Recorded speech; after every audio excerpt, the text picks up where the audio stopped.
O projeto do curso de Pedagogia da Universidade de Sorocaba, intitulado Aula Magna, inicia-se no primeiro semestre de 2006 e tem como objetivo a abertura de espaço para depoimentos orais de professores, ex-professores, coordenadores e todos os envolvidos com o curso ao longo de sua história.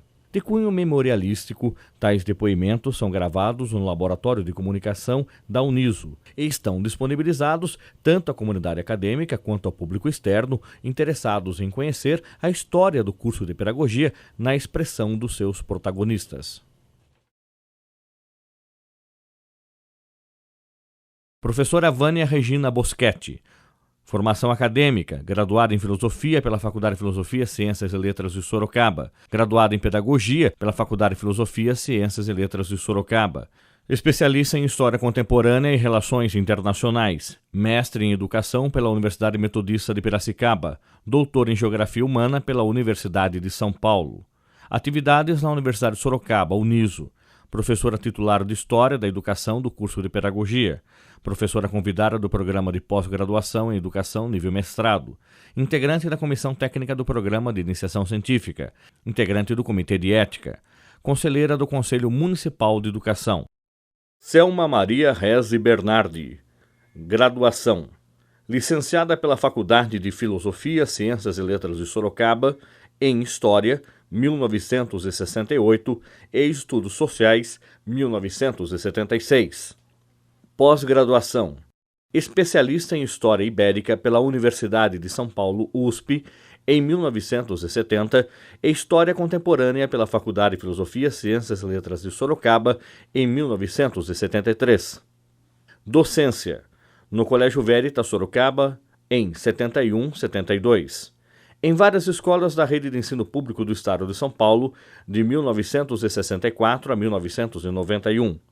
Na Faculdade de Filosofia, Ciências e Letras de Sorocaba, FAF, e Universidade Sorocaba Uniso, como professora titular de História Medieval, de 1973 a 2004. Vera Ravagnani Job. Graduação. Licenciada em História, 1973, pela Faculdade de Filosofia, Ciências e Letras de Sorocaba, em Estudos Sociais, 1974, pela Faculdade de Filosofia, Ciências e Letras de Tatuí, e em Pedagogia, 1975, pela Faculdade de Filosofia, Ciências e Letras Nossa Senhora do Patrocínio de Itu. Pós-graduação. Especialista pela Faculdade de Filosofia, Ciências e Letras de Sorocaba, em História Contemporânea, 1973, e História da América Latina Contemporânea, 1975. Docência. Em várias escolas da Rede de Ensino Público do Estado de São Paulo, de 1958 a 1985. Titular na Faculdade de Filosofia, Ciências e Letras de Sorocaba, FAF, e Universidade de Sorocaba Uniso, como professora titular de História da América, História da Arte e Introdução aos Estudos Históricos, de 1980 a 2003. Outras atividades.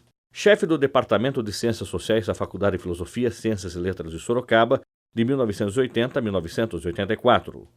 Assistente técnica do Serviço de Recursos Humanos da Divisão Regional de Ensino de Sorocaba na área de treinamento, de 1979 a 1985. Diretora do Museu Histórico e Pedagógico Rafael Tobias Aguiar, Sorocaba, de 1958 a 1977. Assessora cultural da Secretaria de Educação e Cultura da Prefeitura Municipal de Sorocaba, de 1990 a 1992. Membro da Academia Sorocabana de Letras, onde ocupa a cadeira de Aloysio de Almeida. Instituiu em Sorocaba a Semana do Tropeiro em 1961 e a Semana Brigadeiro Tobias em 1970. Organizou vários seminários, tem publicado vários artigos em periódicos acadêmicos, feito inúmeras palestras, participando de entrevistas e recebido diversas homenagens e condecorações pelo conjunto de sua obra referentes ao tropeirismo e à história de Sorocaba.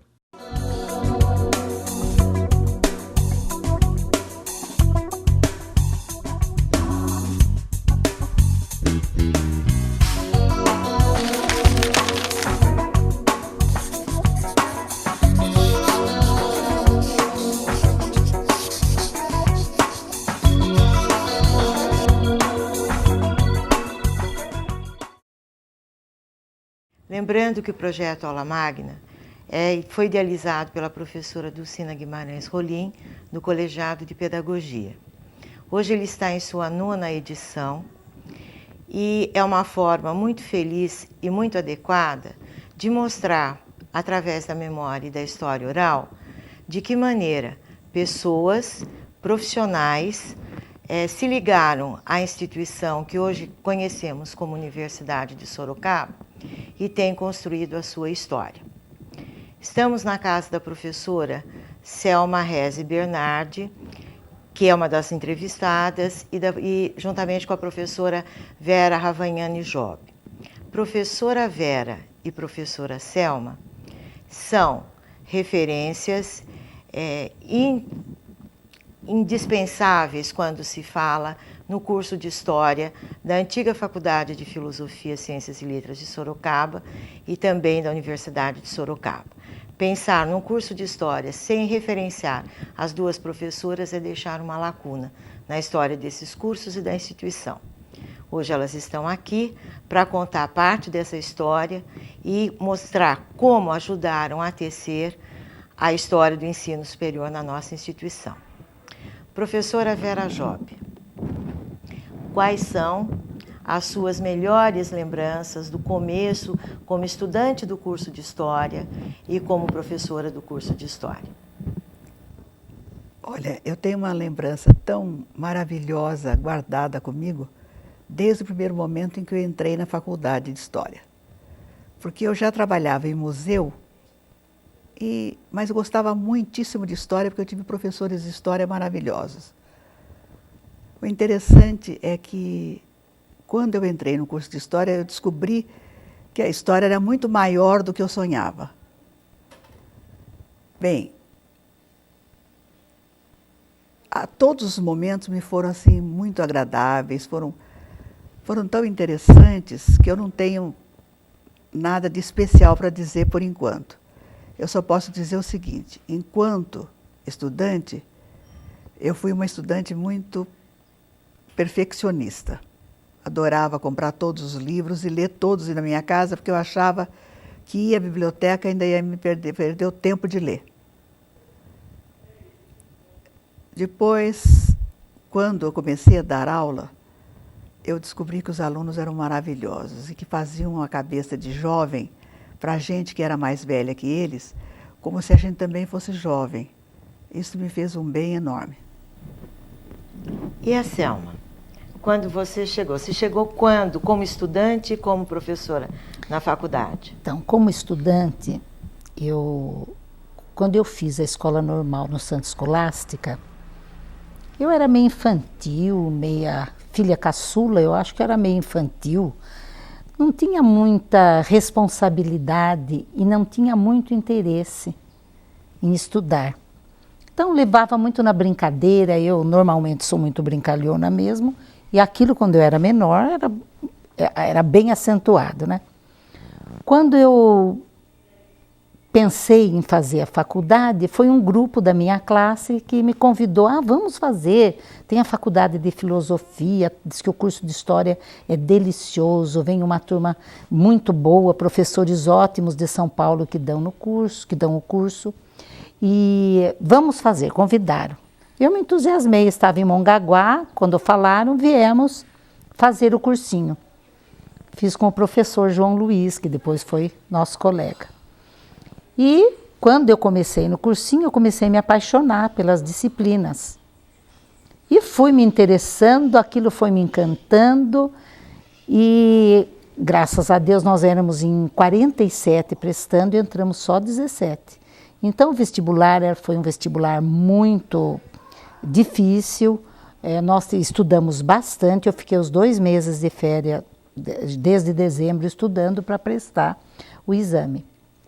Fui muito bem aprovada e quando entrei, me deparei com um sonho, porque eram professores maravilhosos, professor Tírico de História da América, era uma pessoa que eu ficava olhando, eu ficava embevecida com aquilo, com as aulas que ele dava. Depois começou o processo de pesquisa coisa que eu não estava acostumada no colégio. As aulas eram mais expositivas, né? As madres muito rigorosas, e acho que eu também estudei o tempo todo lá, acho que já estava enjoada daquele tipo, cansada. Então, quando eu entrei na faculdade, eu me apaixonei pelo curso. Então, nós tínhamos professores ótimos, Alicia, que dava história da Idade Média e História da Arte. Então, eu fiquei apaixonada. Quando terminei, o nosso grupo era pequenininho, né? Uma classe pequena, muito unida. A nossa formatura foi maravilhosa, porque foi um culto ecumênico. E durante o curso, eu me apaixonei pelas aulas do professor Misiari e do Aldo.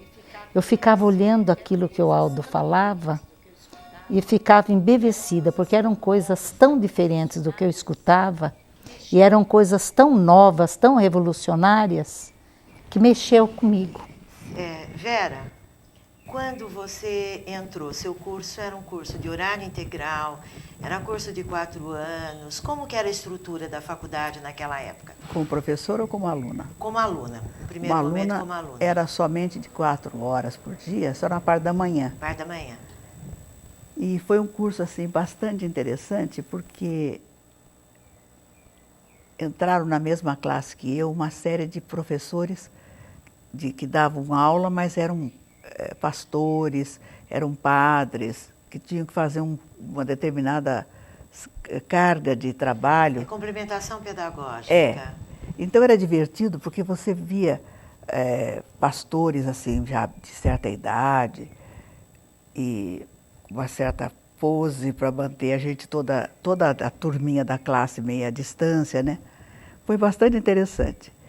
E eu me lembro que numa das aulas de história medieval, eu tive que falar sobre Salomão. Medieval, não, desculpa, história antiga. Eu tive que falar sobre o Templo de Salomão. E eu inventei de fazer aparecer sobre a mesa o incenso, ouro e mirra. Bom, o incenso e a mirra começou a nos deixar atordoadíssimos. Eu estava expondo o trabalho e aquele perfume fortíssimo, aquela fumaça subindo. O gozado é que as outras do meu grupo não tomaram conhecimento do fato, porque elas estavam de longe.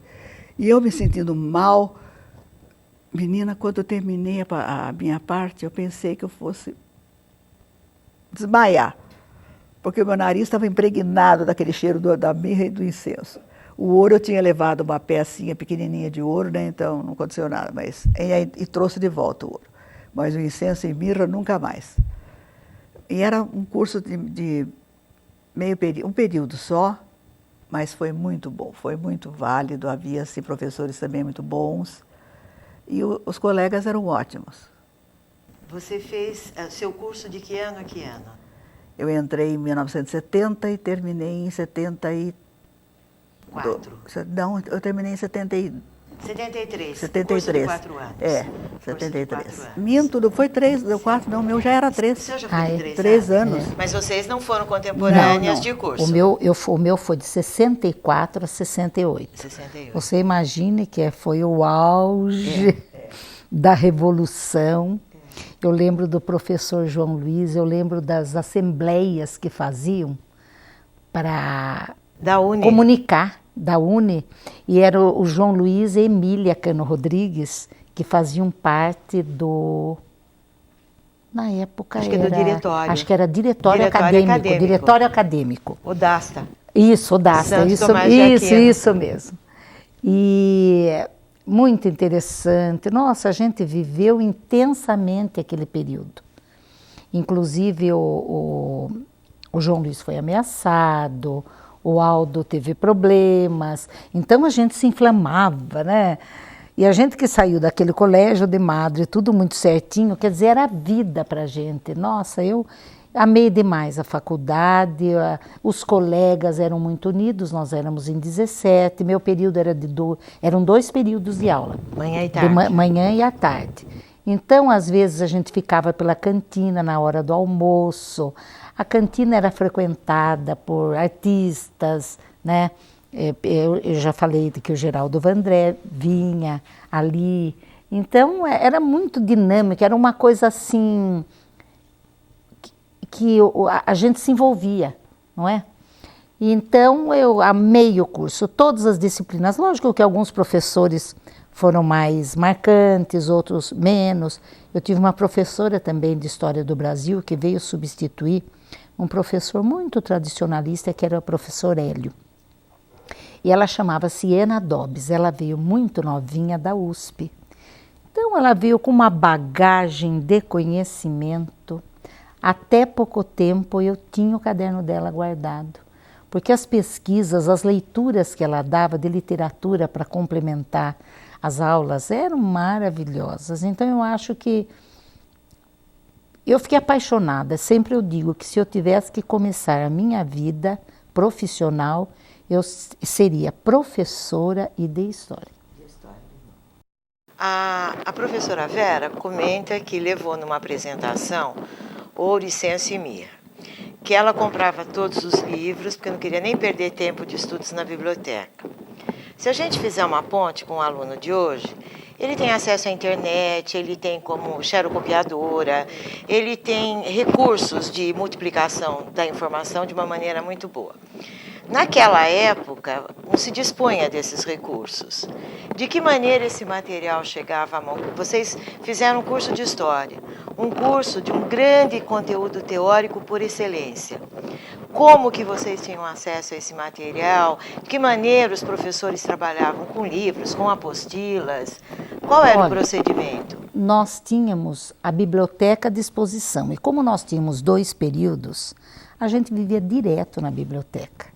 Só que, isso que eu digo, os alunos hoje, eles têm uma infinidade de oportunidades que a gente não tinha. Para a gente, por exemplo, ir até a biblioteca da USP era muito difícil, não tinha como ir. Então a gente usava o que tinha na nossa biblioteca, usava também o gabinete de leitura, algumas coisas que a gente tinha em casa, o que ia comprando, né? Porque eles davam uma bibliografia e geralmente a gente comprava. E alguns professores eram mais tradicionalistas, davam aquela aula bem tradicional, com exposição em cima do tablado. Esse professor Hélio de História era bem tradicional, ele subia ali, ele ficava na cadeira dando aquela aula. A Iana já não. Ela já dava muito trabalho de pesquisa, trabalhava em grupo, já tinha uma dinâmica mais moderna, mais atualizada para aquele período, né, dos anos 60. Agora, a gente tinha até slides, porque, por exemplo, a Alicia, como ela era italiana, e ela tinha slides maravilhosos de história da arte. Então, era o slide, e quando muito, a tela para ampliar aquilo, mais que aquilo não tinha. Tinha, como é que é o nome do aparelho? Projetor. Não, que punha o livro. Punha o livro e reproduzia. Não é epidiascópio? Eu não lembro. Eu não sei o nome, se era epidiascópio. Epidiascópio. Eu acho que é epidiascópio. Então era isto, era esse material usado. Mas a gente tinha uma vontade de ler, uma vontade de conhecer, e a gente se saía bem. Eu fui uma aluna honestamente medíocre na escola normal. Aliás, em quase toda a minha vida de estudante, assim, uma coisa que eu passava, mas era uma coisa bem... não tinha aquela motivação. E quando eu entrei na faculdade, já entrei em 3º lugar, e dali eu fui que eu estudava, eu tinha paixão, eu nunca mais parei de estudar, nunca mais. Você vai ver pelos cursos que eu fiz, só na época que eu fazia faculdade, eu fiz mais de 40 cursos de extensão. Era história da África, e as semanas de história eram maravilhosas. Traziam pessoas assim com muito conhecimento, muito maior do que o nosso e com uma experiência maior, né? Tanto de vida quanto profissional. Então a gente se motivava, ia atrás, se era em Tatuí, ia lá, se era, e procurava, né? Tanto que acabando o curso, eu já fui para a USP fazer a pós-graduação. Já quis continuar, não quis parar. E dali por diante continuei depois da pós-graduação, que naquela época era a pós-graduação em 2 anos. Você fazia uma espécie de uma monografia. Além das aulas que você ia uma vez por semana, você ainda era obrigado a entregar uma monografia. O meu foi sobre história ibérica e as novelas exemplares do Cervantes. E foi muito interessante o curso. Mas depois não pudemos nem continuar mestrado, porque mudou a organização, mudou toda a estrutura da pós-graduação para formar o mestrado, né? Mas eu gostei demais. Para mim foi muito valioso tudo isso.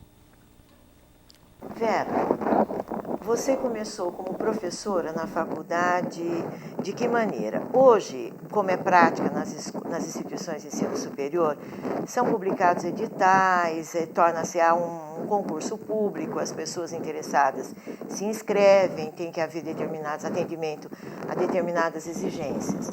Como que foi a sua chegada na antiga Faculdade de Filosofia? Olha, na verdade, eu já trabalhava no Museu Brigadeiro Tobias e eu fazia um trabalho que eu gostava muito. Sempre gostei muito de história e tudo que se relacionasse a ela.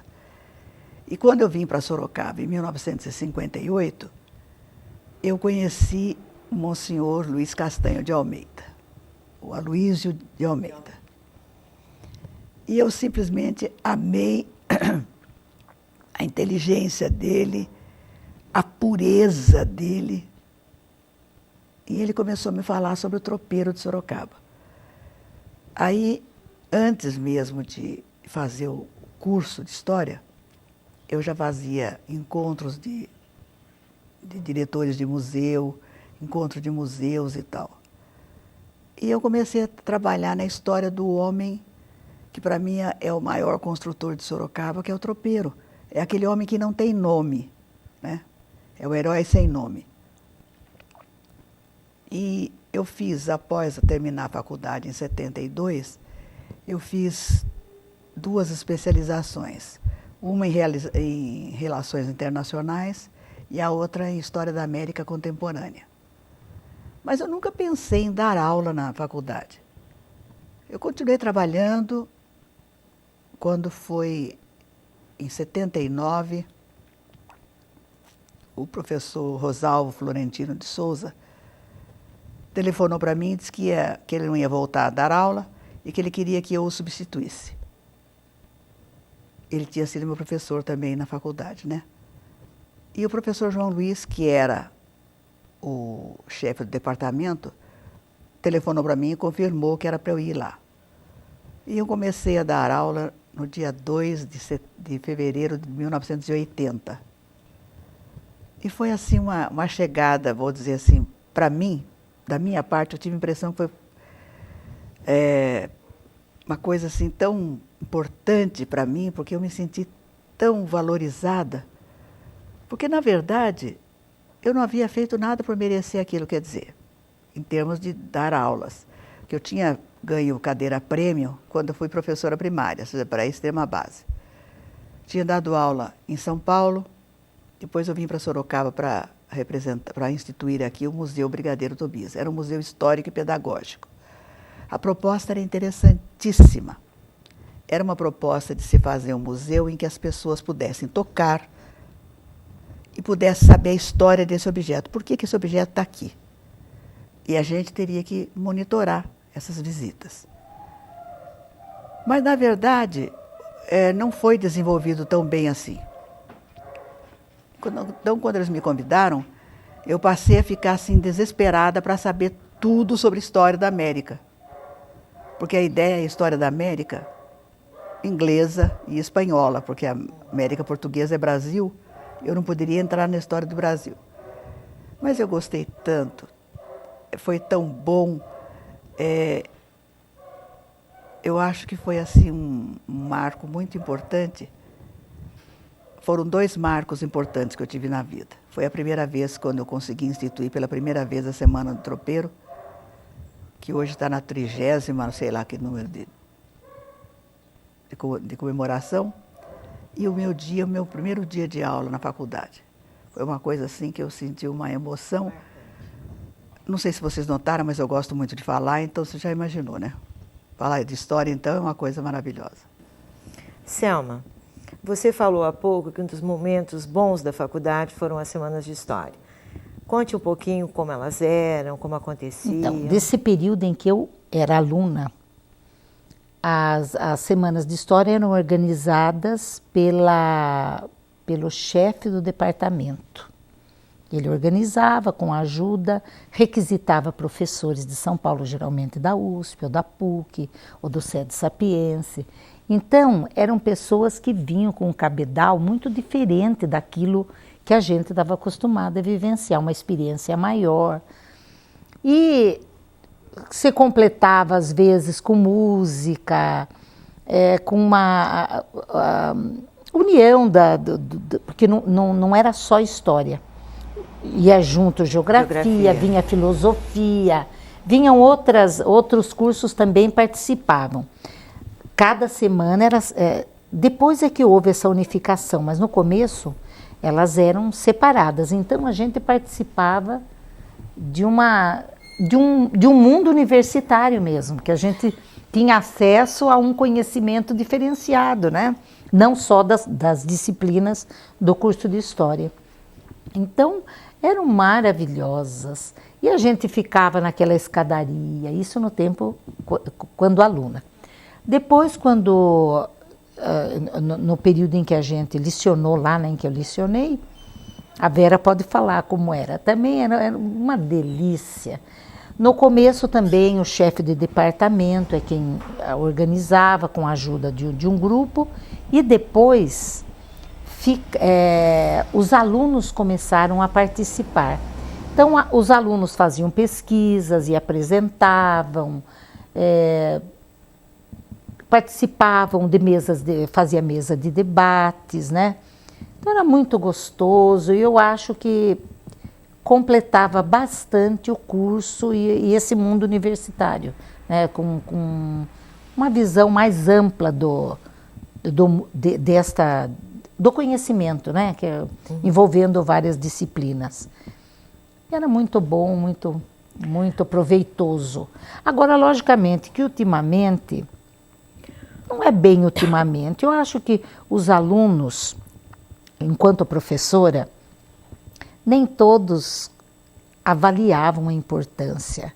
Então, muitos, porque depois que a faculdade começou a abrir as portas para os alunos que trabalham, a gente tem que conhecer os limites, porque são alunos que têm dificuldade de pesquisa, trabalham às vezes o dia inteiro, depois vêm para a faculdade.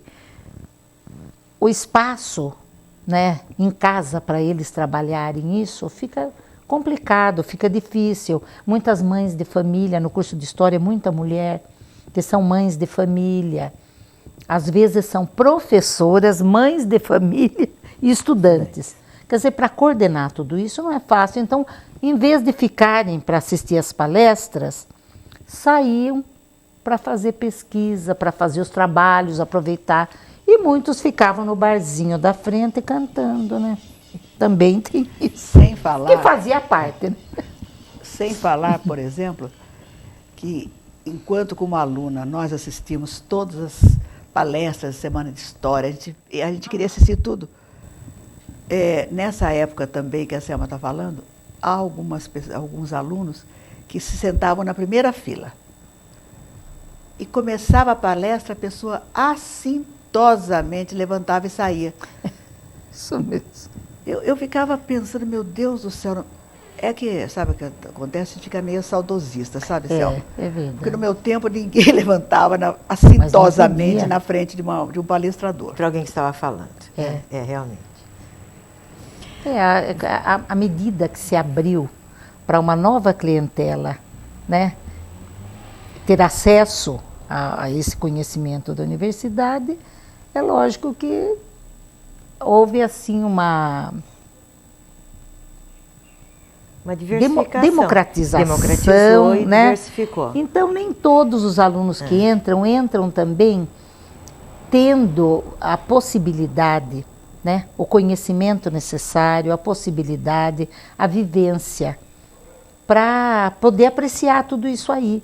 Muitos, como você falou, uma vez eu trouxe o professor Rui Nunes, que falou sobre o século XII e fez um apanhado geral sobre a ordem cisterciense, uma palestra maravilhosa, o Santo Graal, o que representava a ideologia do Santo Graal, uma coisa maravilhosa. Mas um grupo de alunos que tinham aquela mentalidade marxista, mentalidade entre aspas, né?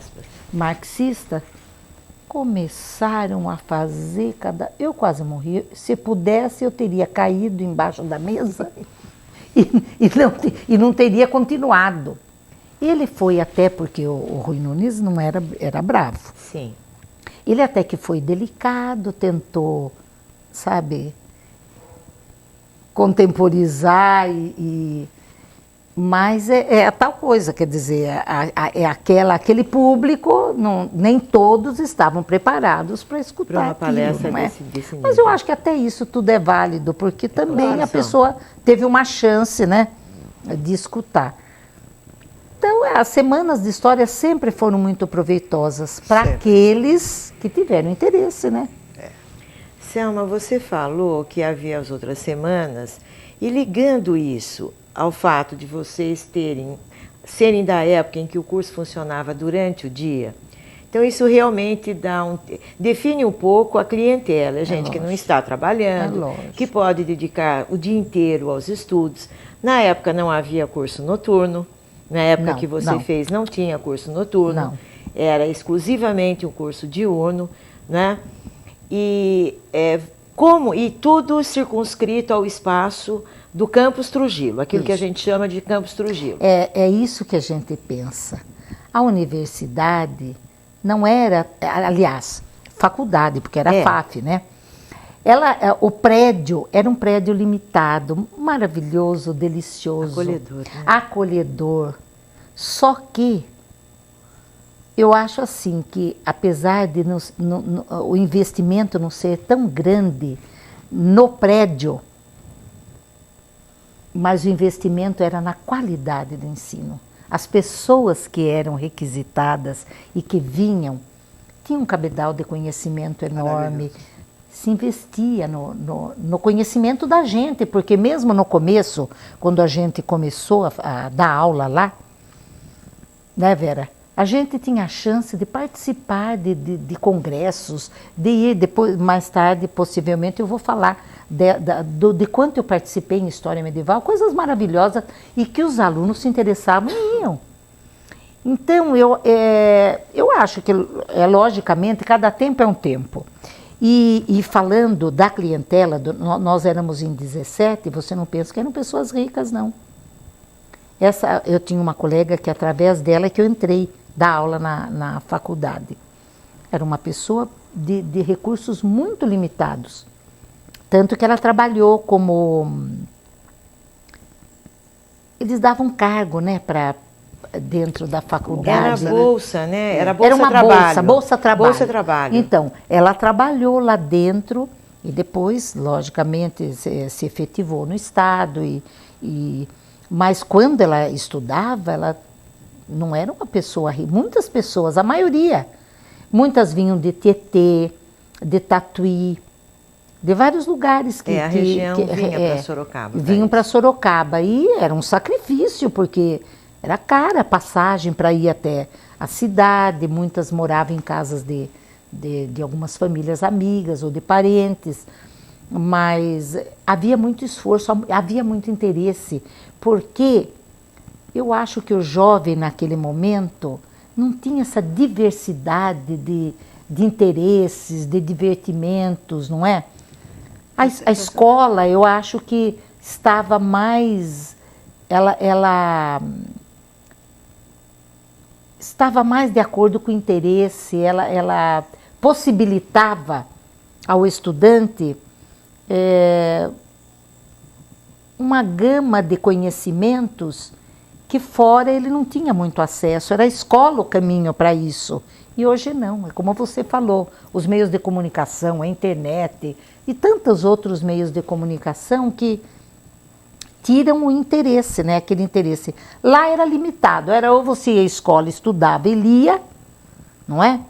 Ou então você ia trabalhar com o conhecimento técnico, e muitas pessoas nesse momento tinham interesse de... E ser professor naquele momento, principalmente um professor de ginásio, como era falada, ou de colegial, era uma honra para a família, né? Ter um filho professor. Já hoje a gente sabe o que fizeram com a educação no país, né? A pessoa já vê que ser professor ficou uma coisa assim... Bem desvalorizada. Desvalorizada, e no mundo capitalista, onde o que você ganha é o que você vale, é lógico que se desprestigia uma profissão que é tão mal valorizada financeiramente, né? Vera, você disse que foi professora da rede pública, a famosa cadeira prêmio. O que era a cadeira prêmio? Imagine você que naquele tempo, o aluno que conseguisse tirar a nota acima de 9 de final de curso, ganhava a possibilidade de escolher uma escola para dar aula. Já entrava de maneira efetiva. De maneira efetiva. E eu ganhei essa cadeira prêmio em Itapetininga. Escola normal, né? Escola normal, depois da escola Peixoto normal. Gomide. E eu fui para São Paulo para escolher uma cadeira prêmio, né? É interessante que hoje em dia, quando a gente fala em cadeira prêmio, a maioria das pessoas nem sabe o que é. Por isso que eu perguntei, porque você fez referência à cadeira prêmio, então são situações, quer dizer, prêmios, né, que em alguns momentos o sistema coloca para... E era bastante interessante, sabe? Porque para conseguir tirar nota 9 na média geral do curso, não era fácil não, né? E eu, modestamente, passei com 9,8. Maravilha. Nossa. Que exagero. Prova que eu sempre gostei muito de estudar. E, bom, você disse que, portanto, era um sistema de avaliação muito rigoroso que você passou durante seu processo de formação de professora. E como era a avaliação na faculdade quando você fez o curso de História? Olha, era tão interessante porque eu não estava habituada a isso, né? Uma das professoras pediu uma vez, ela era de História Ibérica, era uma professora loira, simpaticíssima, e ela pediu que nós estabelecêssemos uma diferenciação entre a colonização espanhola e a portuguesa na América. Eu achei aquilo tão complicadíssimo. No fim, me saí com uma história de que o rei, casado com a rainha Isabel de Espanha, que era o rei de Aragão, né? Aragão de Castela. Ela era de Castela, ele era de Aragão, que na verdade era ela que tinha feito tudo. E pus isso no papel. Ai, meu Deus do céu. A professora falou assim, olha, você está certa no fato, mas não pode escrever dessa maneira. Porque ela era muito mais dinâmica que ele, né? Porque ele ficou... eu tenho a impressão, assim, que foi um casamento. Claro, foi um casamento de interesses. E ela continuou mandando em toda a Castela, que era maior do que Aragão. E foi ela que conseguiu fazer tudo a respeito da América, né?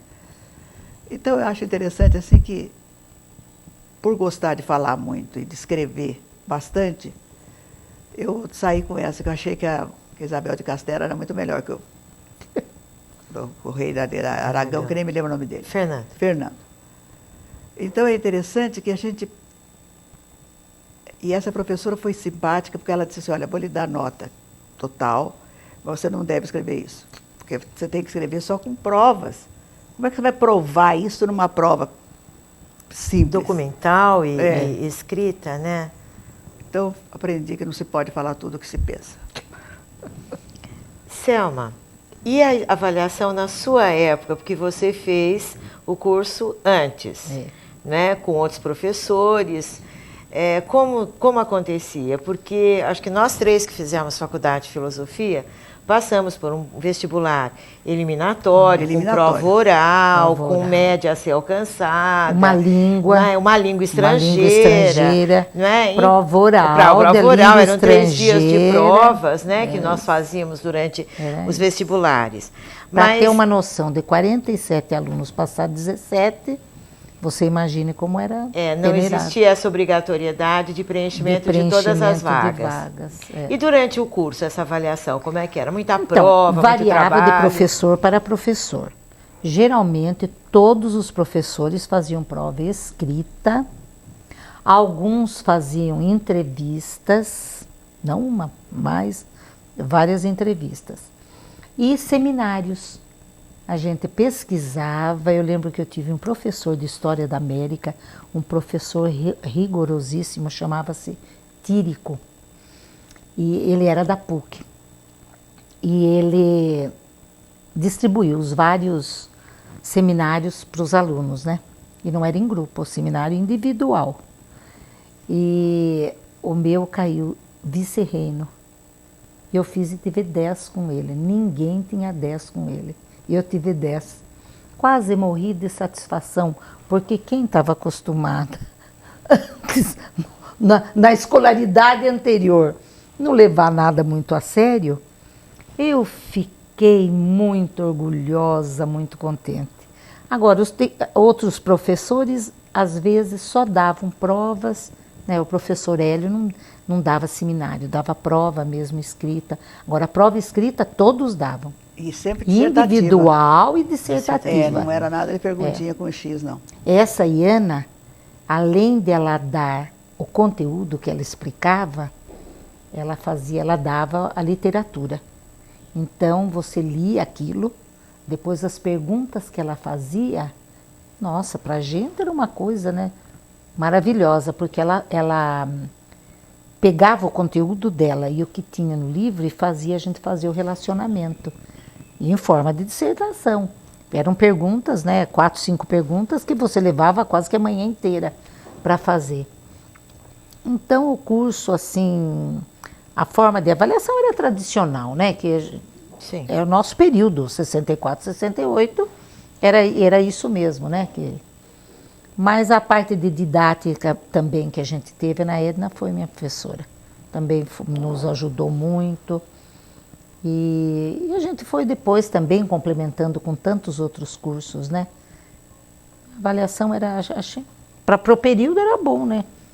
A gente gostava, quase morria de medo, ficava nervosa, ficava aflita. Quando a prova era oral, e dizia, professores que faziam as provas orais. Sim. Fazia escrita e depois oral. Então você ficava lá fora naquela angústia, cada um que saía. Ai, como você foi, que jeito foi. Então, acho que isso aí é do aluno mesmo, em todas as épocas, né? Em uma época. Em todas as épocas. Vera,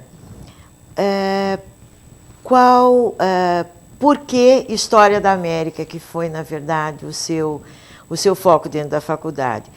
Foi ocasional por conta da substituição do professor Rosalvo? Foi. E daí você ficou nesse viés... por opção, porque é o seu momento da história de maior força. Eu entrei porque o professor Rosalvo ia sair da faculdade. E seria História da América. E, de repente, eu descobri que a História da América era tão maravilhosa, apesar de jovem, vamos dizer assim, América é jovem. E eu tratei de procurar saber tudo a respeito da América. Mas eu lia tanto, eu comprei tantos livros, eu tenho inclusive até hoje um livro de cada país em que foi feito no próprio país, porque eu queria ver a ideia que, não de um estrangeiro a respeito do país, mas do próprio professor... Do local. Do local. E eu nem quis mudar, porque eu gostava demais. Aprendi, assim, sobre os Estados Unidos, coisas muito interessantes que nunca foram, vamos dizer assim, do interesse do aluno. E eu gostava de brincar com os meus alunos, que eu gostava de falar da perfumaria da história. Era a maneira de eu atrair a atenção do aluno falando sobre coisas que não seria dado nota a respeito disso, ninguém sabia disso porque não havia interesse, mas curiosidades, né? E ao mesmo tempo descobri uma série de coisas que tudo que é bom para o americano geralmente não é bom para nós, mas para eles é. Então a gente tem que reconhecer que eles fazem a vida deles muito boa. E na América Espanhola, por exemplo, como havia aquela tentativa de se copiar o que dava certo nos Estados Unidos, como havia aquela tentativa realmente de ser igual aos Estados Unidos. Mas muito interessante. A história, por exemplo, daqueles ditados populares, né? Dizia assim, obedeço, pero no cumplo. Porque era assim, cada vez que chegava uma carta da Espanha, com as ordens novas, então, na época podia ser um vice-rei ou não, podia ser um capitão-mor. Então ele lia, tinha que ler diante do público, depois ele punha exatamente como os árabes, ele punha na cabeça, na boca e no coração. E aquela correspondência tinha vindo e ele guardaria sempre na mente, no coração e na boca e no coração. Tipo, é uma saudação árabe. Interessante. E veio da Espanha. Então ele lia, falava em voz alta e depois dizia assim, obedeço, pero no cumplo. Que é marca maior para nós todos do que isso. Eu obedeço, mas não faço, não cumpro nada disso. Vera, o curso nunca teve uma cadeira ou um momento específico para a questão tropeira? Não. Isso magoou você, isso incomodava você exatamente por toda essa sua trajetória de pesquisadora. A professora Vera é uma das grandes conhecedoras do tropeirismo no Brasil, reconhecidamente uma pessoa presente nos grandes eventos do tropeirismo que acontecem no Paraná, no Rio Grande do Sul, em Santa Catarina. Tem obra publicada sobre isso. Por que nunca o curso de História contemplou, de alguma maneira, a história tropeira? Olha, eu acho que maior do que a história tropeira seria a história de Sorocaba. E nunca foi criada uma cadeira com esse nome. Por quê? Tem assim ou simplesmente se foi cumprindo os esquemas dos componentes curriculares? Eu não sei exatamente por quê. Eu ouvi uma vez um chefe de departamento dizer, bobagem, a história da Sorocaba a gente dá dentro de história do Brasil, dentro de história da América, dá de qualquer jeito. Mas eu acharia importantíssimo, porque a história de Sorocaba é tão bonita. E olha, eu não quero ser ufanista, não, mas a história de Sorocaba é lindíssima, gente. Tem coisas interessantíssimas. Essa presença do tropeiro, e a gente fala, todo mundo fala, os tropeiros vinham do sul, significando que você era um gaúcho. Não eram gaúchos, eram os sorocabanos que iam para o sul. O sorocabano, vamos dizer assim, praticamente dominou toda a região noroeste do estado do Rio Grande do Sul. Tudo ali, eles são chamados de birivas, porque são paulistas que tomaram conta do lugar. E dentre esses paulistas, 98% eram sorocabanos. E, no entanto, Sorocaba nunca deu importância para o tropeiro. Então, não fiquei magoada, não. Eu entendi perfeitamente que não havia esse interesse por desconhecimento geral da história, sabe? Eu gostaria muito. Então, eu aproveitava a Semana do Tropeiro, falava de tropeiro. Semana de Sorocaba, só falava de Sorocaba. Então, eu brincava, dizia assim, hoje não é a história da América, hoje é a história de Sorocaba. Porque eu acho que é importantíssimo as pessoas conhecerem a história do lugar em que vivem. Certo. E não é para ficar assim, a minha cidade é a melhor do mundo. Não é assim. Mas reconhecer que, olha, houve gente que lutou bravamente para poder abrir uma cidade, para poder fazer isso, fazer aquilo. E eu não nasci aqui, né? Eu nasci num lugarzinho lá no noroeste do estado, que, de qualquer modo, ainda era Sorocaba. Imagine só que no seu desmembramento, ela se desmembrou de uma parte do município de Sorocaba, do antigo Birigui. Você acredita isso? Não. A extensão que tinha a cidade, né, em termos territoriais. O município de Sorocaba ia até quase o Rio Paraná e entrava no estado do Paraná. Ia ao Rio Paraná, nosso aqui, e ia até o estado do Paraná, próximo a Curitiba. Nossa. E nem vou falar mais porque o Paraná se desmembrou de Sorocaba, porque senão vou falar mal já de alguém. Selma, e o interesse pela história medieval? Então, quando eu fui fazer a pós-graduação lá na USP, foi em 69 e 70. Era em História Ibérica. Então, nós fomos nós éramos em 4 pessoas da classe que resolvemos fazer. Ir até a USP, ver como fazia o curso e nos interessamos, né? E tinha um grupo de geografia também que foi atrás disso. Então, quando o professor Ari Mateus teve um problema, não sei, teve que sair, ele deixou para uma dessas que fazia o curso comigo. Um dia, encontrando com ela, ela me disse: Selma, eu estou tão mal, você não acredita. Peguei umas aulas na faculdade em substituição ao professor Ari, mas todo dia que eu vou lá, eu fico doente. Eu tenho febre, eu tenho cólica. Quando eu chego na classe, me dá um tremor. Eu não quero ir mais. Você fez o curso junto comigo, você não quer ir lá? Eu te apresento. Foi lá e me apresentou. Eu falei: pois eu posso tremer, posso morrer, essa chance eu não perco jamais. Fui lá. Quando eu entro na sala de aula, colegas minhas de classe, eu falei: ai, meu Deus do céu. Eu peguei a programação, olhei tudo, me entusiasmei, gostei do que eu estava vendo, mas não tinha uma formação assim, né? Não tinha um conhecimento tão grande dessa disciplina, porque na faculdade, a Alicia, como ela dava História Medieval e História da Arte, ela puxava mais a História da Arte, que eu acho que é o que ela era mais especializada. Então, na faculdade a gente tinha o quê? Tinha um pouco de leitura, mas muito mais era uma aula expositiva que ela dava, e como História Medieval, bibliografia, principalmente aqui em Sorocaba, era uma coisa assim, limitada, né? E uma historiografia muito tradicional. Então, eu comecei a pegar, ler, e já fui no Gutierrez, já comecei a fazer o levantamento do que tinha lá, e assim comecei a estudar. Então, cada vez que eu ia no começo, eu tinha uma batedeira de coração que parece que ia morrer. Mas depois eu fui me familiarizando com a disciplina, e como eu tinha feito o curso em História Ibérica, eu fui aprovada logo pelo MEC que poderia dar, né, ser titular da cadeira. Logo em seguida, o professor Bodan, que era uma sumidade de História Antiga, sai e me convidam para dar História Antiga. Então eu fui, lendo, e como a Vera falou, a gente aprende muito com os alunos. Então eu pedia para eles fazerem seminários, e aquela bibliografia inicial que eu peguei era uma bibliografia muito tradicional.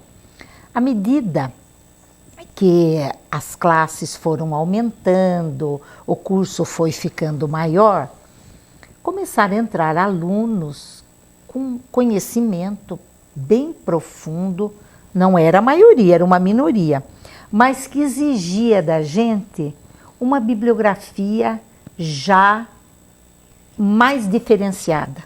Eles queriam uma visão marxista, eles queriam uma outra visão da história, porque começou-se a trabalhar essas uma história novas, de mentalidade, né? uma nova história, né? Então, a gente arregaçou a manga e comecei. Começou a trabalhar. Daí eu comecei, a professora Maria Regina foi minha aluna, e a professora Noeli, que faz um trabalho maravilhoso sobre os judeus, se afeiçoou muito, ficou muito minha amiga, e ela fazia letras na USP. Ah, não deu por menos, Noeli, me traga a programação do curso de História Medieval da USP que eu quero. E Maria Regina me trouxe da PUC. Daí eu entrei de cabeça, comecei a ir para a USP, comecei a ir para a PUC, qualquer curso eu comecei a entrar em contato e qualquer curso de extensão que tinha lá, eu ia e levava alguns alunos.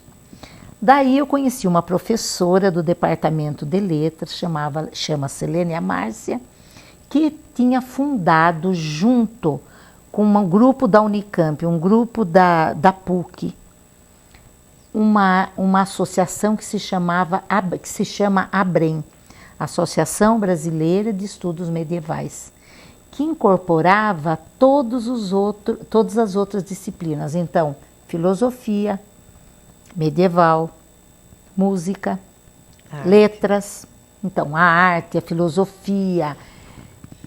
E eu me apaixonei de tal maneira que eu comecei a participar, me filiei a esta associação e não deixei. 2 vezes por ano eles faziam um encontro, que era um encontro nacional, com temas maravilhosos que eu já passei no currículo, você vai ver no meu currículo.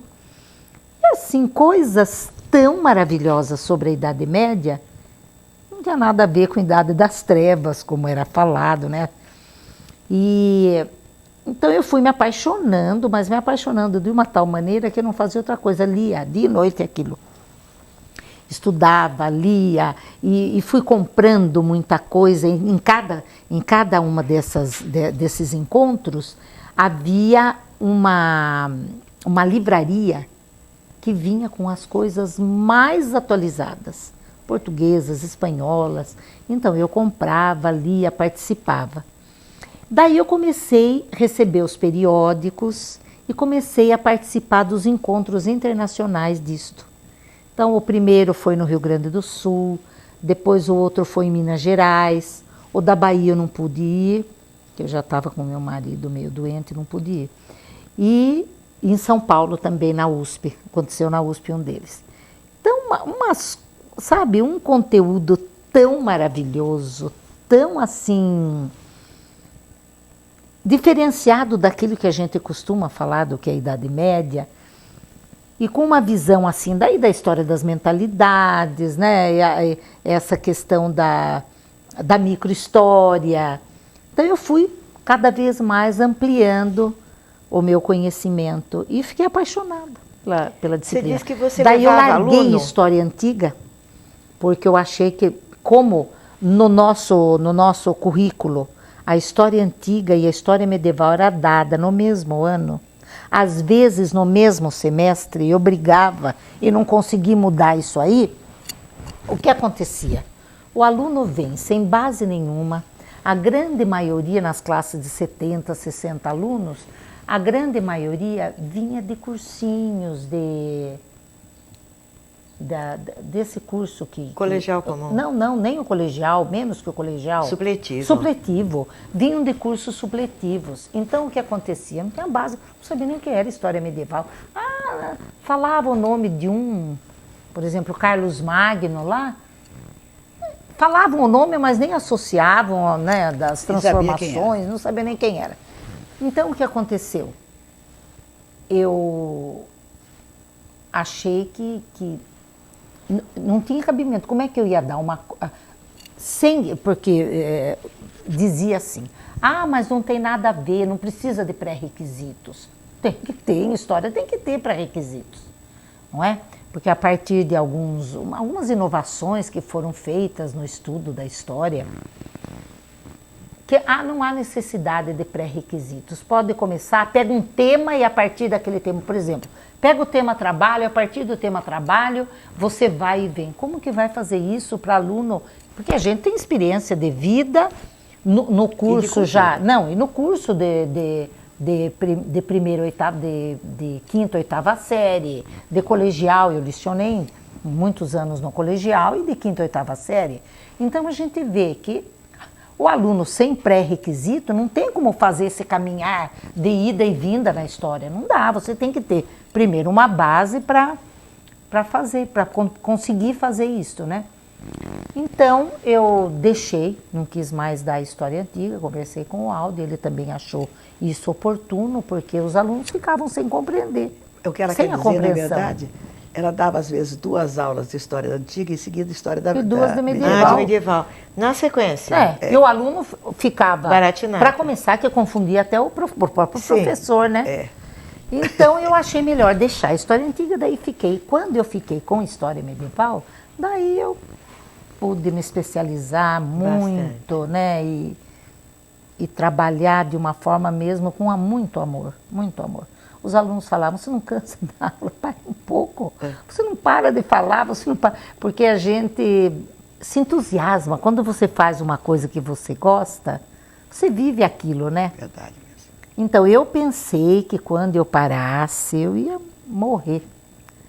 Mas a gente tem tantas outras coisas, a vida nos oferece tantas oportunidades Você entrou numa outra etapa maravilhosas da que a sua gente vida, entra numa né? outra etapa, né? Mas eu me realizei muito, mas muito mesmo, como professora de história e nesse conhecimento medieval. Uma grande frustração me ficou eu não ter terminado o mestrado e feito a tese que eu programei. Isso ficou, eu fiquei, achei, mas não daria mesmo. Eu tive problemas familiares, eu tive meu marido doente, bem no período que eu estava lá fazendo mestrado, que amei de paixão, nossa, achei que foi um curso maravilhoso. Então, a vida da gente vai tomando rumos e a gente tem que se adequar a tudo isso, né? E tá muito bom, tá tudo ótimo. Vera, quanto tempo trabalhando dentro da universidade, faculdade de filosofia e universidade? Olha, eu entrei em 80 e saí em 2003. E lamento 23 muito ter anos. saído. Verdade?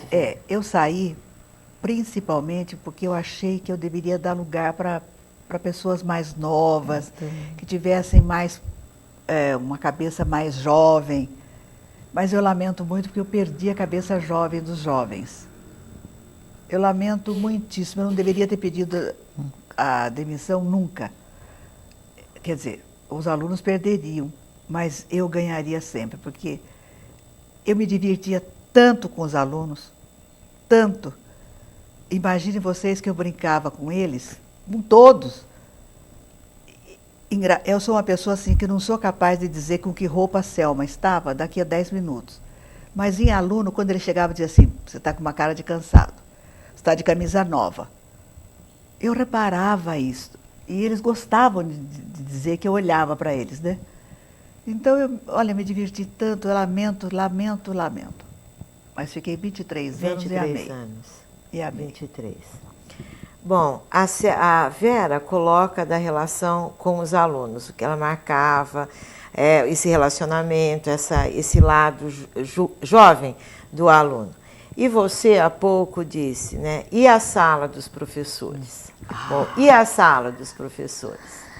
Olha, eu estou pensando primeiro no espaço físico, porque a sala dos professores ela tem uma história.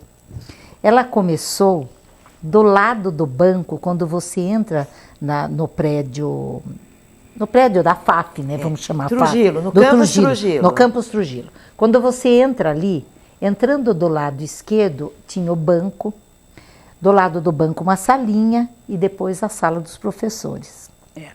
Ali era uma delícia, porque era um grupo menor, não era, ainda era... Eu acho que ainda era... Faculdade de Filosofia. Não, ali já era a filosofia e... Administração, porque eu lembro da Deise de Tonhe, eu lembro do marido dela, do Gumercindo, e professor Valério, Paulinho. Nossa, mas era maravilhoso, a gente chegava... Era uma brincadeira. Depois a sala saiu dali e continuou em frente, né, naquele corredor de arcos, aonde o colégio tem um não sei se é diretoria, o que é ali. Mas agora voltou Hoje. a ser sala dos professores. Ai, mas Continuamos na antiga sala dos a Vera professores. pode falar. Que delícia na Edna. Sentávamos e esperávamos os professores. Era uma risada, era uma brincadeira. O Valdir, que não está mais lá, muitos professores. A Cecília, São que era uma Paulo. pessoa muito assim quieta, muito, e eu com este gênio muito louco, muito brincalhão. Não deu. Ela teve que entrar na brincadeira e participar. A Marilda. Tinha a Maria José, uma professora que vinha de São Paulo, de psicologia. Maria depois, José Hitzmann. Maria José Hitzmann. Que era ótima. Olha, Maria José Antunes, Maria José Perugine. Olha, mas a Flávia, a turma de letras. Então, era aquela alegria, olha, horário, que a gente chegava e contava coisas e dava receita. Mas era, olha, é inexplicável. Eu sinto uma falta grande disso. Eu sinto saudades, muitas saudades. Dessa convivência. E a gente tem um grupo que se encontra. Sim. Marilena Groma, a Maria José. De vez em quando a gente se reúne. Até a gente está em falta agora, porque na Edna que puxava isto. E eu não tenho conversado com ela, mas quero ver se semana que vem eu volto a procurá-la para a gente reunir o nosso grupo. E a Perugine também. Nossa, ótimo. Esse grupo mesmo que já saiu todo de lá, né? Só a Marilena que está ainda. Mas era muito bom, maravilhoso. Esses professores todos que você nomeou são professores que durante muito tempo responderam pela docência nos vários cursos. Isso. Predominantemente os cursos eram licenciaturas, né? Daí tinha a Facas com o curso de administração e contábeis. Mas tanto na FAF como na Facas, o procedimento de contratação se ligava, assim como aconteceu com vocês, a uma indicação de um professor antigo. Isso. Hoje o procedimento é outro, existe, como eu já disse, concurso, existe seleção, existe exigência de titulação, doutorado, mestrado, né? Há uma complexidade maior. E esses professores que eram indicados começavam a dar aulas, ou porque eram, no caso da Facas, profissionais muito experientes na área, ou na área dos contabilistas, ou na área da administração.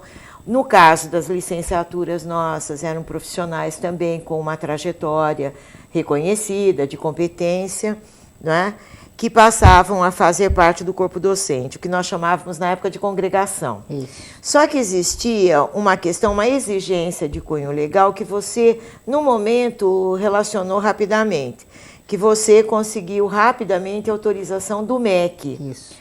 Explique o que é essa autorização do MEC. Então, para você lecionar, você teria que ter uma especialização ou um curso de pós-graduação, ou mestrado ou doutorado. Só que, naquele momento, eu entrei lá em 1973, naquele momento, poucos profissionais tinham isso. Não havia acesso, eu acho, eu não tenho assim um conhecimento profundo, mas eu acho que os cursos, por exemplo, de mestrado e doutorado, ou eram USP, ou eram Unicamp, as grandes instituições não é o públicas, PUC, Sim. né? Das particulares, a PUC. A PUC. Então, ficava difícil. Por exemplo, eu lembro que a Francisca tinha o mesmo que o curso que eu tinha de pós-graduação em geografia. Então, havia dificuldade em requisitar essa mão de obra especializada, não é? Que tivesse pelo menos o curso de especialização. Então, por isso que a gente, ou com a especialização, ou com uma história de vida, né, profissional, com indicação, tinha acesso, só que precisava da aprovação do MEC, era um parecer do MEC. Eu tenho até aqui, eu tenho uma pasta inteirinha de documentos, eu posso até mostrar para vocês de tudo o que eu fiz na minha vida profissional. Então, vinha esse parecer do MEC, e aí você poderia ficar professora titular, mas tinha que ter esse parecer do MEC. O meu, como eu tinha feito já um curso de especialização de 1 ano em História Contemporânea, e tinha feito a pós-graduação. Então, a disciplina que eu fiz é de História Ibérica, me deu autorização para ser titular em História Medieval. Poderia dar até História Moderna, porque uma época eu substituí História, eu dei História Moderna, parece que substituí a Vera em História Moderna. Verdade. Eu dei História Moderna, substituí a Ilse também em História Econômica, no curso de Administração, no curso de Ciências Contábeis e depois de História Medieval no curso de Filosofia. Então, através deste parecer, dava a chance de você O meu parecer, ser agora estou me titular. lembrando, ele veio depois que eu fiz o segundo curso de especialização. É isso. Porque eu tinha feito os dois e não tinha recebido ainda os respectivos documentos. Como eu entrei em 80 e eu já havia feito os dois, eu entrei por causa desses dois cursos de especialização, agora estou lembrando. Isso. Vocês teriam alguma coisa assim, alguma curiosidade, alguma questão que vocês, algum fato que seria interessante relatar e que no bate-papo a gente acabou não contemplando? Então, eu não sei se você, acho que já estava na faculdade quando houve vários movimentos para melhorar o nosso salário, porque a gente tinha direito a, uma vez por ano, né? Era a data base da... E eu lembro que numa reunião tão movimentada, o Acrísio, a Sônia Schebel, a Marilda, fizeram um monte de pronunciamentos e a gente fez greve. Coisa inusitada. Mas eu peguei a greve. Eu acho que por um não problema. Sei se você não, eu peguei estava. uma greve, eu era recém-ingressa, e eu peguei uma greve, mas foi por atraso de pagamento. Agora, foi mesmo, por atraso de pagamento. Por atraso de pagamento. Ou eles falavam que não teve um movimento logo que eu entrei, aí já não sou mais e o entrevistadora. Danilo era também, né? Eu lembro de um grande movimento para melhoria de salários. Assim que eu entrei, eu comecei a trabalhar em 86 na FAF, e no final de 86, começo de 87, houve uma grande mobilização e uma proposta muito particularizada sobre salário, e foi assim, eu não tinha nem um ano de instituição, mas eu me lembro da mobilização muito grande.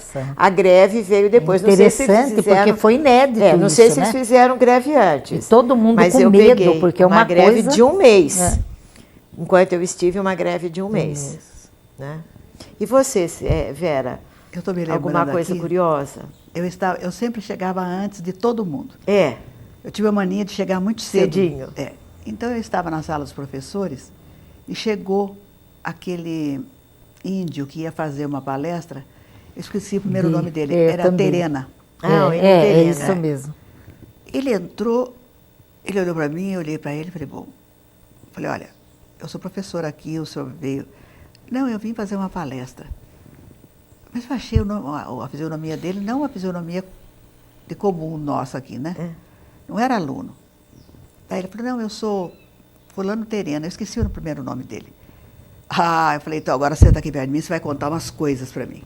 E comecei a perguntar para ele se ele achava que era bom as missões religiosas estarem lá ou não.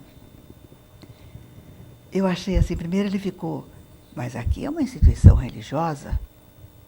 Falei, bom, mas nós temos liberdade de falar as coisas aqui. Então ele me contou a história que o pai dele era o cacique, na época que ele era pequeno. E que chegou lá um grupo de missionários americanos, mas eles não eram protestantes, eles eram católicos. E disseram para o pai dele que não podia mais usar aquelas roupas assim tão enfeitadas e tal e tal. E que ele ouviu o pai concordar, porque o pai estava interessado realmente em receber ajuda e tal. Mas que depois ele cutucou o pai assim, porque eles foram assistir uma missa e o padre foi pôr uma roupa por cima da outra, né? Aquelas histórias de Sim, os paramentos todos. Né, os paramentos. Ele cutucou o pai e perguntou assim, ué, o senhor não pode, mas eles podem, é? Olha. O pai falou assim, fez assim com a cabeça. Então eu falei, bom, então já não precisa nem falar mais nada, que eu já entendi toda a história, né? Mas foi muito interessante. E a segunda vez que aconteceu um negócio interessantíssimo comigo, numa semana de história em que eu era chefe de departamento, eu fui encarregada de sair e levar o palestrante da noite para jantar. O único restaurante que abria na segunda era um restaurante que ficava em frente ao atual Hospital Samaritano, não. Era Sole de Nápoles. Sole de Nápoles. É uma cantina. É uma cantina. Bom, eu entrei, chegou na hora de pagar, eu falei pro garçom, por favor, me dá a nota. O garçom olhou meio estranho para mim, e o que eu levei era argentino. Então, ele falando de maneira revezada e eu pagando a conta dele. Na terça-feira eu fui com um uruguaio, paguei a conta dele. Quando chegou na quarta-feira, o garçom falou assim, para o outro, a mulher com os estrangeiros. Porque só eu podia ir, porque o nosso departamento não tinha dinheiro, não tinha verba, e só eu podia pagar, então. Certo, que podia assinar a nota. Mas olha, pensei, imagine só, a gente fazendo por trabalho a mulher com os estrangeiros. Bom, a gente está encerrando, não por falta de assunto, mas por falta de tempo. Mas vocês são amigas, vocês são contemporâneas de trabalho na universidade. Você trabalhou quanto tempo lá? De 73 até 2004. Você ficou quase 30 anos e a Vera 23. Né, amigas pessoais, trabalhando no mesmo curso, na mesma instituição. Selma, como você via a Vera na dinâmica da universidade e qual era a percepção dos alunos da Vera durante o tempo de história? A Vera era muito querida. A Vera vinha tão bem arrumada, tão chique, que os alunos falavam assim, ai, nossa, manequim está chegando. E eles adoravam, porque ela brincava, ela era descontraída, e dava a disciplina de uma forma tão completa que eles só elogiavam, adoravam a Vera, ela sabe disso, porque eles falavam sempre, né, eles sempre mostravam que tinham uma grande simpatia por ela. Os alunos do curso de História, eles se apegavam muito a gente. Nossa, mas eu fiz grandes amizades. Fizemos, né, Vera? Fizemos. Muitas amizades. Essa Noeli é uma pessoa que eu conheci no curso e até hoje ela frequenta a minha casa. A Maria Regina, outra menina que ficou muito minha amiga. E a gente era tão paraninfa. Eu era paraninfa ou era patrona, ou era paraninfa, era patrona. E eles se apegavam muito a gente viajava, fazia excursões juntos. Agora o Neto, que foi um nosso aluno, ele lida com turismo. Então, a gente saio muito com ele, vou muito com ele. Inclusive, fomos para Foz do Iguaçu juntos e vários alunos completavam a excursão. Então, formou um relacionamento de amizade muito grande entre nós e os alunos. Não ficou só nesse campo profissional, não. A faculdade nos deu muitas coisas maravilhosas, nossa. É como eu digo para você, se fosse para começar a minha vida profissional, seria professora de História, lecionaria na Uniso e torço muito para que essa universidade cresça e continue a sua jornada, abra este curso de doutorado. Se Deus quiser. Não é?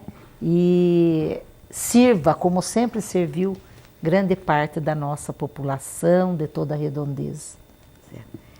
E Vera, como é a Selma enquanto colega de trabalho, enquanto professora do curso de História? Olha, em primeiro lugar, porque a gente estava sempre junto, eles até pensavam que nós éramos irmãs. Depois achavam que nós éramos muito parecidas. Então os alunos achavam que a Selma também se vestia muito bem. Eles gostavam muito da Selma. A diferença entre a Selma e eu era que a Selma era mais engraçada. o termo era engraçado. Que a Selma falava umas coisas assim, que a Selma nunca chegava no horário com as coisas que ela combinava. Aliás, é uma coisa que ela nunca faz. Não Verdade. Hoje foi quase. Hoje quase aconteceu a mesma coisa. Mas, e eu quero fazer minhas as palavras dela. Eu também desejo que a faculdade, a antiga Faculdade de Filosofia, depois a Faculdade de Sorocaba, depois a Universidade cresça, continue brilhando e que os professores de agora tenham as mesmas lembranças que a gente teve. E as alegrias, E né, as que alegrias. a gente teve. Uma beleza. Maravilhoso. Bom, a gente encerra, agradece a Selma e a Vera pela oportunidade e por terem aceitado o convite, a Selma por nos ter acolhido na casa dela. E eu diria, já no âmbito pessoal, que a Selma afirmou que a faculdade, a universidade, deu muita coisa para ela. As duas fazem elogios e votos que a instituição cresça. E eu diria, para encerrar, que se nós pudermos continuar com profissionais com esse espírito, com essa competência, com essa visão educativa de Selma e de Vera, a universidade vai continuar crescendo e tornando-se cada vez melhor. Um beijo para as duas e agradeço muito. A gente é que agradece.